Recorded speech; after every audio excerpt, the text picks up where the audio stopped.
കൂടുതൽ വാർത്തകളും വീഡിയോകളും കാണാൻ ഈ ചാനൽ സബ്സ്ക്രൈബ് ചെയ്യുക. കൂടെ ബെൽ ബട്ടൺ അമർത്തുക. ഏഷ്യ ലൈവ് ടിവിയിലെ ഫെങ്ഷുയി പ്രോഗ്രാമിലേക്ക് എല്ലാവർക്കും സ്വാഗതം. അപ്പം പുതുതായിട്ടൊരു വീട് വെക്കാനായിട്ട് ഉദ്ദേശിക്കുന്ന ഒത്തിരി ആൾക്കാരുണ്ട്. അപ്പൊ അതിൽ ഒരുപാട് ആൾക്കാർ എന്നെ വിളിക്കാറുമുണ്ട്, സാറേ നമ്മളൊരു വീട് വെക്കുമ്പോൾ അതെങ്ങനെ വാസ്തു പ്രകാരം വെക്കണോ, ഫെങ്ഷുയി പ്രകാരം വെക്കണോ, അതല്ലെങ്കിൽ എന്തൊക്കെ നിയമങ്ങളാണ് ഇതിനകത്ത് പാലിക്കേണ്ടത്, നമുക്കിതിൽ ഏതാണ് കൂടുതൽ നല്ലതെന്നൊക്കെ ചോദിച്ചുകൊണ്ട് ഒത്തിരി ആൾക്കാർ വിളിക്കുന്നുണ്ട്. ഇപ്പൊ നമ്മൾ മെയിനായിട്ട് വാസ്തുവിലും ഫെങ്ഷുയിലും എന്തൊക്കെ കാര്യങ്ങൾ നോക്കണം എന്നുള്ളതാണ് ഷെയർ ചെയ്യുന്നത്. വാസ്തുപരമായിട്ട് നോക്കുകയാണെന്നുണ്ടെങ്കിൽ ഒരു ഭൂമി ഒരു ഉത്തമമായിട്ടുള്ള ഭൂമി ആകണമെങ്കിൽ ഒന്നുകിൽ അത് കിഴക്കോട്ടോ അല്ലെങ്കിൽ വടക്കോട്ടോ ചരിഞ്ഞ ഭൂമി ആയിരിക്കണമെന്നാണ്. അതായത് അതിലൊരു നീരൊഴുക്ക്, ഒരു വെള്ളം വീണ് ഒഴുകിയാൽ അത് കിഴക്കോട്ടോ വടക്കോട്ടോ ഭാഗത്ത് പോയിട്ട് ഒഴുകണം. എന്നിട്ട് ഏറ്റവും ഉയർന്നു നിൽക്കുന്ന ഭാഗം തെക്ക് പടിഞ്ഞാറ് എന്ന് പറയുന്ന കന്നിമൂലയും പടിഞ്ഞാറും ഉയർന്നു നിൽക്കണം. അപ്പൊ തെക്ക് സൈഡും ഒരല്പം ഉയർന്നു നിൽക്കണം. എന്നിട്ട് കിഴക്കും വടക്കും ചരിഞ്ഞ് ഏറ്റവും താഴ്ന്ന ഭാഗം വടക്ക് കിഴക്കായിട്ട് നിൽക്കണം. അപ്പോൾ ആ ഒരു ഭൂമിയിൽ വെള്ളം വീഴുകയാണെങ്കിൽ വടക്ക് കിഴക്ക് ഭാഗത്തോട്ട് ചെന്ന് നിൽക്കണം. അങ്ങനെ ആ വെള്ളം അവിടെ കെട്ടി നിൽക്കുകയാണെങ്കിൽ നമ്മുടെ അക്കൗണ്ടിൽ പൈസ ഉണ്ടാവുമെന്നാണ് നമ്മുടെ വാസ്തുവിൽ പറയുന്നത്. അപ്പം ഇതിനനുസരിച്ചിട്ടുള്ള ഒരു ഭൂമിയാണെങ്കിൽ വളരെ നല്ലതായിരിക്കും. അതേസമയം ഫെങ്ഷുയിൽ പറയുന്നതെന്ന് പറഞ്ഞു കഴിഞ്ഞാൽ നമ്മൾ വെക്കാൻ ഉദ്ദേശിക്കുന്ന വീടിന്റെ പുറകു ഭാഗം എപ്പോഴും ഉയർന്നു നിൽക്കണം, ഫ്രണ്ട് ഭാഗം താഴ്ന്നു നിൽക്കണമെന്നാണ് ഫെങ്ഷുയിൽ പറയുന്നത്. ബാക്ക് ഭാഗം ഉയർന്നു നിന്ന് കഴിഞ്ഞാൽ നമുക്ക് അവിടെ ഒരു മൗണ്ടന്റെ സപ്പോർട്ടിങ് ഉണ്ടെന്നും ഫ്രണ്ട് ഭാഗം താഴ്ന്നു നിന്ന് കഴിഞ്ഞാൽ നമുക്ക് അവിടെ ഒരു വാട്ടർ എനർജിയുടെ ഫീലിംഗ് ഉണ്ടെന്നും ആണ് ഫെങ്ഷുയിൽ പറയുന്നത്. അതുപോലെ തന്നെ ഇതിന്റെ അടുത്തെങ്ങും മറ്റേ ഷാർപ്പായിട്ടുള്ള എഡ്ജ് നമ്മുടെ വീട്ടിലേക്ക്, നമ്മുടെ വെക്കാൻ പോകുന്ന വീട്ടിലേക്ക് വരുന്ന രീതിയിലുള്ളതൊന്നും നല്ലതല്ല. ഇപ്പൊ ഒരു മൗണ്ടൻ ഉണ്ടെങ്കിൽ പോലും അതിന്റെ ഷാർപ്പായിട്ടുള്ള എഡ്ജ് പാടില്ല. ഈ വീടിനടുത്ത് ശ്മശാനങ്ങളോ അങ്ങനെയുള്ള കാര്യങ്ങളൊന്നും പാടില്ല. അപ്പൊ അവിടെ നിന്നൊക്കെ ഒരു നെഗറ്റീവ് എനർജിയാണ് വരുന്നത്. അപ്പൊ അത്തരത്തിലുള്ള സംഭവങ്ങളൊന്നും പാടില്ല. അത് കഴിഞ്ഞിട്ട് പിന്നെ നമ്മൾ പ്രധാനമായിട്ടും നോക്കേണ്ടതെന്ന് പറയും, പ്രധാന കാര്യം എന്ന് പറഞ്ഞു കഴിഞ്ഞാൽ നമ്മുടെ ആ വസ്തുവിലേക്ക് വരുന്നത് ഒരു ടീ റോഡ് വന്ന് നമ്മുടെ വസ്തുവിൽ കയറുന്ന രീതിയിലുള്ള വസ്തു ഒരിക്കലും വാങ്ങിക്കാനോ വീട് വെക്കാനോ പാടില്ല. അതായത് ഇപ്പം നമ്മുടെ നമ്മളുടെ വസ്തുവിലേക്ക് നമ്മളുടെ വസ്തുവിന്റെ നേരെ ഓപ്പോസിറ്റ് റോഡുണ്ട്. അപ്പൊ ആ റോഡ് നമ്മുടെ വസ്തുവിൽ, അപ്പൊ അവര് നേരെ വന്ന് ഓടിച്ചു കഴിഞ്ഞാൽ നമ്മുടെ വസ്തുവിൽ വന്ന് മുട്ടും. എന്നിട്ട് അവിടെ നിന്ന് ലെഫ്റ്റിലോട്ടും റൈറ്റിലോട്ടും തിരിഞ്ഞു പോകും. അപ്പോൾ അങ്ങനെയാണെങ്കിൽ അതിന് ടീ റോഡ് എന്ന് പറയും. അപ്പോൾ ആ ടീ റോഡിൽ നമുക്ക് ഒരിക്കലും വസ്തു വാങ്ങിക്കാനോ വീട് വെക്കാനോ പാടില്ല. അതുപോലെ നമ്മൾ മറ്റൊരു കാര്യം എന്ന് പറഞ്ഞു കഴിഞ്ഞാൽ വീടിന് സ്ഥലം ഇടുമ്പോൾ ഒരു വാസ്തുമണ്ഡലം തിരിക്കേണ്ടത് വളരെ അത്യാവശ്യമാണ്. അപ്പോൾ നമ്മൾ ഒരു കുറ്റി അടിക്കുമ്പോൾ വീടിന് ഇപ്പൊ ചെറിയൊരു പ്ലോട്ടിലാണ് നമ്മൾ വീട് വെക്കുന്നതെന്നുണ്ടെങ്കിൽ വീടിന് ഏറ്റവും കുറച്ച്, ഇപ്പൊ കിഴക്കോട്ട് ദർശനമുള്ള ഒരു വീടാണ് നമ്മൾ വെക്കുന്നത്. അപ്പോൾ അങ്ങനെയാണെന്നുണ്ടെങ്കിൽ ഏറ്റവും കുറച്ച് മുറ്റം വരേണ്ടത് തെക്ക് വശത്തായിരിക്കണം. വടക്ക് വശത്തുള്ളതിനേക്കാൾ ഒരിക്കലും തെക്ക് വശത്ത് മുറ്റം കൂടുതൽ വരുന്നത് നല്ലതല്ല. രണ്ടെന്ന് പറഞ്ഞു കഴിഞ്ഞാൽ തെക്ക് വശത്തേക്കാൾ കുറച്ചും കൂടെ മുറ്റം പടിഞ്ഞാറ് വശത്ത് വരാം. പടിഞ്ഞാറ് വശം എപ്പോഴും ഉയർന്നു നിൽക്കണം. 3, തെക്കിനേക്കാൾ പടിഞ്ഞാറിനേക്കാൾ കൂടുതൽ വടക്ക് വശത്ത് മുറ്റമാകാം. അത് വടക്ക് ഭാഗം താഴ്ന്നു നിൽക്കണം. ഈ 3 സ്ഥലത്ത് പറഞ്ഞതിനേക്കാൾ കൂടുതൽ മുറ്റം കിഴക്ക് ദർശനമുള്ള വീടിനാകാം. അത് ആ ഭാഗവും താഴ്ന്നു നിൽക്കണം. അപ്പൊ ഇങ്ങനെ ഇപ്പൊ ചിലപ്പോൾ എല്ലാം നമുക്ക് ഈ ഒരു രീതിയിൽ കിട്ടിയെന്നിരിക്കില്ല. അങ്ങനെയാണെങ്കിൽ നമുക്ക് ഈ ഒരു രീതിയിൽ നമുക്ക് ആ വീടിന്റെ വാസ്തുമണ്ഡലം തിരിക്കാനായിട്ട് സാധിക്കും. അപ്പൊ ഇത്തരത്തിൽ ചെയ്യുക.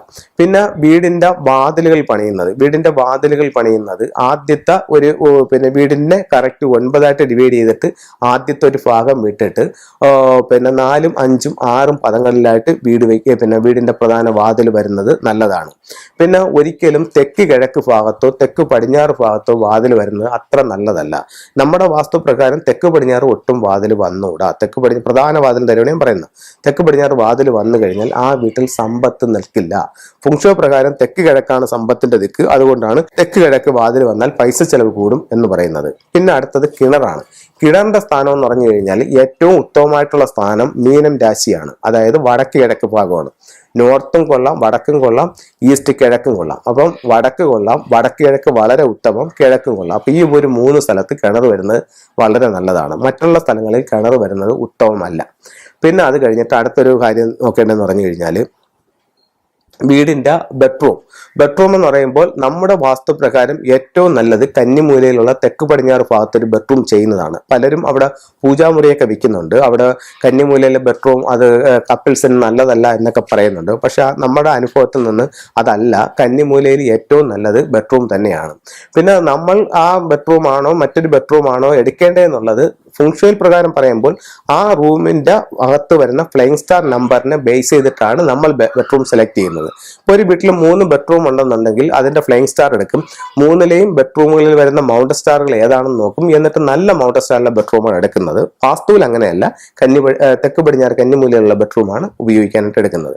അത് കഴിഞ്ഞിട്ട് വാസ്തുവിൽ അടുക്കളയ്ക്കുള്ള സ്ഥാനങ്ങൾ എന്ന് പറയുന്നത് തെക്ക് കിഴക്കാണ് 1ാമത്തെ സ്ഥാനം, അഗ്നികോണ്, പിന്നെ വടക്ക് കിഴക്ക് 2ാം സ്ഥാനം, ഈശാന കോണ്, വടക്ക് പടിഞ്ഞാറ് 3ാം സ്ഥാനം, വായുകോണ്. ഇങ്ങനെ ഒരു 3 സ്ഥലങ്ങൾ നമ്മൾ അടുക്കളയ്ക്ക് സ്ഥലങ്ങളായിട്ട് വാസ്തുവിൽ കൊടുക്കുന്നുണ്ട്. പക്ഷേ ഫുങ്ഷോയിൽ നമ്മൾ കൂടുതലായിട്ട് അടുക്കളയ്ക്ക് പ്രാധാന്യം കൊടുക്കുന്നത് നമ്മൾ വടക്ക് കിഴക്ക് ഭാഗത്താണ്. തെക്ക് കിഴക്ക് ഭാഗത്ത് പറയുന്നത് അവിടെ ഒരു വുഡ് എലമെന്റ് ആണ്. അപ്പോൾ ആ വുഡ് എലമെന്റ് നമുക്കത് കൂടുതൽ കുറച്ച് ബുദ്ധിമുട്ടുകൾ ഉണ്ടാക്കും. അവിടെ അടുക്കള വന്നു കഴിഞ്ഞാൽ സാമ്പത്തിക പ്രശ്നം ഉണ്ടാക്കും. അത് കഴിഞ്ഞ് യാതൊരു കാരണവശാലും ഇപ്പോൾ ഒരുപക്ഷെ തെക്ക് കിഴക്ക് അടുക്കള കൊടുത്തിരുന്നാൽ പോലും ഒരിക്കലും വടക്ക് പടിഞ്ഞാറ് ഫുങ്ഷയിൽ അടുക്കള കൊടുക്കാറില്ല. വടക്ക് പടിഞ്ഞാറ് ഗൃഹനാഥന്റെ ഏരിയയാണ്. അവിടെ അടുക്കള വരുന്നത് ഗൃഹനാഥനെ ക്ഷയിപ്പിക്കും. അപ്പോൾ ഇത്തരത്തിലുള്ള കാര്യങ്ങൾ നിങ്ങൾക്ക് ശ്രദ്ധിക്കുന്നത് നല്ലതായിരിക്കും. അങ്ങനെ ഇതിനെപ്പറ്റി പിന്നെ ഫുങ്ഷു പ്രകാരം ചെയ്യുകയാണെന്നുണ്ടെങ്കിൽ അതിന്റെ ഫ്ലൈയിങ് സ്റ്റാർ എടുക്കുക. ഫ്ലൈയിങ് സ്റ്റാർ എടുത്തിട്ട് നല്ല വാട്ടർ സ്റ്റാർ വരുന്ന സ്ഥലത്ത് പ്രധാന വാതിൽ സ്ഥാപിക്കുക. നല്ല മൗണ്ട് സ്റ്റാർ വരുന്നിടത്ത് പ്രധാന ബെഡ്റൂം സ്ഥാപിക്കുക. ഇത്തരത്തിലുള്ള കാര്യങ്ങൾ ചെയ്യുകയാണെങ്കിൽ സർവ്വ ഐശ്വര്യങ്ങളോടുകൂടി മുന്നോട്ട് പോകാനായിട്ട് ഈ ഒരു ശാസ്ത്രം നിങ്ങളെ സഹായിക്കുന്നതാണ്. മറ്റൊരു കാര്യം പറയാനുള്ളത് 2020 മാർച്ച് മാസം 29-ാം തീയതി ഞായറാഴ്ച കൊല്ലം ജില്ലയിൽ അഞ്ചൽ എന്ന് പറയുന്ന സ്ഥലത്ത് വെച്ച് ഫെങ്ഷുയുടെ ഒരു ക്ലാസ് ഞാൻ നടത്തുന്നുണ്ട്. ഒരു 1 ഡേ ക്ലാസ് ആണ്. രാവിലെ 10 മണി തൊട്ട് വൈകിട്ട് 4 മണി വരെയാണ് ക്ലാസ്. താല്പര്യമുള്ളവർക്ക് നേരത്തെ കൂട്ടി നിങ്ങളുടെ സീറ്റ് ബുക്ക് ചെയ്യാവുന്നതാണ്. ഇത് ഫെങ്ഷുയില് അത്യാവശ്യം ഒരു വീടിന് അല്ലെങ്കിൽ ഒരു സ്ഥാപനത്തിന് സർവ്വ ഐശ്വര്യങ്ങളും സാമ്പത്തികമായിട്ടും തൊഴിൽപരമായിട്ടും മറ്റുള്ളവരുടെ സപ്പോർട്ടിങ്ങും ഒക്കെ ഉണ്ടാവുന്ന എല്ലാ ഐശ്വര്യങ്ങൾക്കും വേണ്ടിയിട്ട് വെക്കുന്ന ഒരു കിറ്റാണിത്. ഇതിനകത്ത് നമുക്ക് ലാഫിൻ ബുദ്ധയുണ്ട്, 3 ലെഗ്ഡ് ഫ്രോഗ് ഉണ്ട്, 6 റോഡ് വിൻചെയിം ഉണ്ട്, ഡ്രാഗൺ, ഫീനിക്സ്, ടോർട്ടോയിസ്, ടൈഗർ, അത് കഴിഞ്ഞിട്ട് പക്കോമർ. അങ്ങനെ നമുക്ക് അത്യാവശ്യം ഒരു വീടിന് അല്ലെങ്കിൽ ഒരു സ്ഥാപനത്തിന് വേണ്ടുന്ന എല്ലാ സാധനങ്ങളും അടങ്ങിയിട്ടുള്ള ഒരു ഏറ്റവും ചെറിയൊരു കിറ്റാണ്. ഇതൊരു വീട്ടിലോട്ട് വെക്കുമ്പോൾ തന്നെ നമുക്കൊരു 10-21 ദിവസത്തിനകത്ത് തന്നെ ആ വീട്ടിൽ അല്ലെങ്കിൽ ആ സ്ഥാപനത്തിൽ ഉണ്ടാകുന്ന മാറ്റം സ്വയം അനുഭവിച്ചറിയാനായിട്ട് സാധിക്കുന്നതാണ്. ഇത് ഇപ്പോൾ ഒത്തിരി ദൂരെയുള്ള ആൾക്കാർക്ക് എല്ലാ സ്ഥലങ്ങളിലും എനിക്ക് ചെന്നെത്താനായിട്ടുള്ള ബുദ്ധിമുട്ടുണ്ട്. അപ്പോൾ അവർക്ക് ഒരു മാറ്റത്തിന് വേണ്ടുന്ന, ജീവിതത്തിൽ ഒരു നേട്ടത്തിന് വേണ്ടുന്നതായിട്ടുള്ള എല്ലാ സാധനങ്ങളും ഞാൻ ഇതിനകത്ത് എനർജൈസ് ചെയ്ത് ഹീൽ ചെയ്ത് ഇതിനകത്ത് വെച്ചിട്ടുണ്ട്. ഇതിനകത്ത് നമുക്ക് ഒരു നോട്ടീസും കൂടെ കാണും. അതനുസരിച്ച് നിങ്ങൾ ഓരോ വീടുകളിലും ഇത് സെറ്റ് ചെയ്യുകയാണെന്നുണ്ടെങ്കിൽ ഉറപ്പായിട്ടും ഒരു 21 ദിവസത്തിനകത്ത് തന്നെ നിങ്ങൾക്ക് നിങ്ങളുടെ വീട്ടിലുണ്ടാകുന്ന മാറ്റങ്ങൾ അല്ലെങ്കിൽ നിങ്ങളുടെ സ്ഥാപനത്തിലുണ്ടാകുന്ന മാറ്റങ്ങൾ എന്താണെന്ന് വളരെ വ്യക്തമായിട്ട് നിങ്ങൾക്ക് അനുഭവിച്ചറിയാൻ പറ്റിയ ഒരു ടൂൾസാണിത്.